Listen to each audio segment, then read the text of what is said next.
This is the Undercroft at South Bank, the epicenter of Britain's skate culture.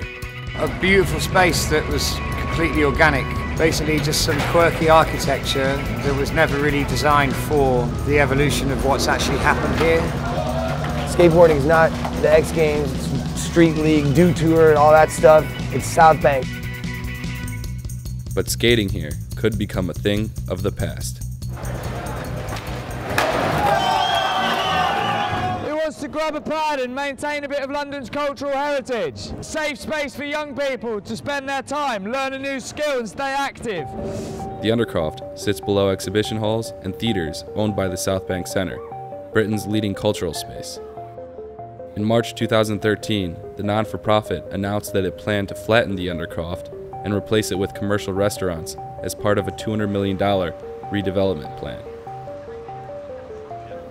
No one's ever told me to not do that. What if that's owned by the South Bank Centre, what is the difference with this space and that space? There is no differentiation. Henry Edward Woods, a local skater and filmmaker, has led the grassroots campaign, Long Live South Bank, in an attempt to save the Undercroft from demolition. When I first heard about South Bank closing, I felt numb until I realised that it wasn't about me, you know. It was about everyone else. And then I just felt like I had to do it.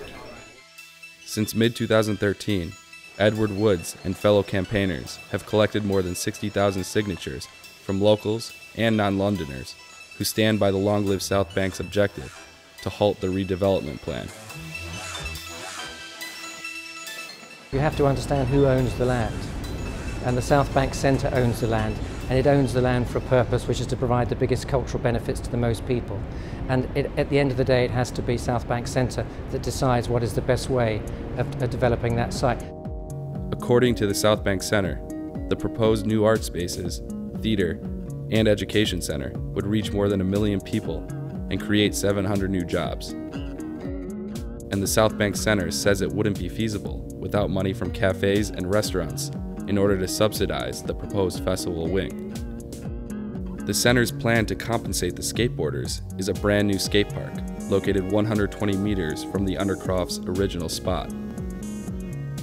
We are working with skaters in order to create the space that they want, and these are streetscaping. It's not going to be bowls and half pipes. This is going to be spaces that have a dual purpose, both to skate but also to have another purpose, artistic purpose, or just people hanging out. The skaters, however, aren't willing to relocate. By saying that they would relocate us and all the history, shows that they actually don't understand the culture itself. You know, they don't understand how inextricably linked we are with the actual architecture in the Undercroft. They don't understand that, or if they do, they think it's not worth as much as their more formal arts. But apparently, London's mayor, Boris Johnson, does think so. At a planning meeting for the new festival wing in January, Johnson stated that redevelopment should not be at the detriment of the skate park, which should be retained in its current position. The statement threw a wrench into the development plan and has caused the South Bank Centre to seek alternative funding. It seems for the moment that the skaters have won the right to hold on to the Undercroft.